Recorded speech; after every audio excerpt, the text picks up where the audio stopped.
ലസിഫെല്ലാക്ക എന്ന് പറയുന്ന ഒരു ജീവി പ്രൊഡ്യൂസ് ചെയ്യുന്ന പശയിൽ നിന്നാട്ടോ ഈ കോലരൊക്കെ ഉണ്ടാക്കുന്നത്. ഞാൻ ഇതിന് മുന്നേ ഒരു വീഡിയോ ഇതിന്റെ ഇട്ടിട്ടുണ്ടായിരുന്നു. അതിൽ ഡീറ്റെയിൽ ആയിട്ട് ഞാൻ പറയുന്നുണ്ടായിരുന്നു കോലരൊക്കെ എന്താണെന്ന്. ഇന്ന് ഞാൻ നിങ്ങൾക്ക് നല്ലൊരു പാക്ക് പറഞ്ഞുതരാം. അതിനാവശ്യമായിട്ട് മഞ്ചിഷ്ടയും വേണം, കോലരക്കും വേണം, പിന്നെ കുറച്ച് പാല്. ഇത് മൂന്നും മിക്സ് ചെയ്തിട്ടാട്ടോ ഈ ഒരു പാക്ക് ഉണ്ടാക്കുന്നത്.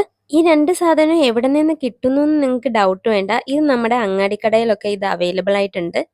ഞാൻ യൂസ് ചെയ്യുന്ന ബ്രാൻഡ് വനശ്രീയുടെ കേട്ടോ. ഇതാണ് ഞാൻ കുറെ നാളായിട്ട് യൂസ് ചെയ്യുന്നത്. കോലരക്കും മഞ്ചിഷ്ടയും വനശ്രീയുടെ ആണ് കേട്ടോ യൂസ് ചെയ്യുന്നത്. എനിക്ക് വിശ്വസിച്ച് യൂസ് ചെയ്യാൻ പറ്റിയ ഒരു ബ്രാൻഡ് എന്ന് പറഞ്ഞാൽ ഈ വനശ്രീയാണ് കേട്ടോ. എന്നും പറഞ്ഞ് നിങ്ങൾ ഓർക്കണ്ട, ഇത് കൊളാബൊന്നും അല്ല കേട്ടോ. എനിക്കിത് അവൈലബിൾ ആയിട്ട് കിട്ടിയിട്ടുണ്ടായിരുന്നു, അതുകൊണ്ട് ഞാൻ വാങ്ങിച്ചു. നിങ്ങൾക്ക് ഏത് ബ്രാൻഡാണോ അവൈലബിൾ ആയിട്ടുള്ളത് അത് നിങ്ങൾ വാങ്ങിച്ചോളൂ കേട്ടോ. പിന്നെ നിങ്ങൾ പ്രത്യേകം ശ്രദ്ധിക്കാനുള്ളത്, ഈ കോലരക്ക് നല്ല ബ്രാൻഡിൻ്റെ തന്നെ വേണം വാങ്ങിക്കാൻ വേണ്ടിയിട്ട്. കാരണം ഇതിൻ്റെ ഡ്യൂപ്ലിക്കേറ്റ് കുറേ അവൈലബിൾ ആയിട്ടുണ്ട്. അപ്പം നല്ലൊരു ബ്രാൻഡിൻ്റെ തന്നെ വാങ്ങിക്കണം. മനശ്രീ ആയി കിട്ടുവാണെങ്കിൽ അത് തന്നെ വാങ്ങിക്കുക.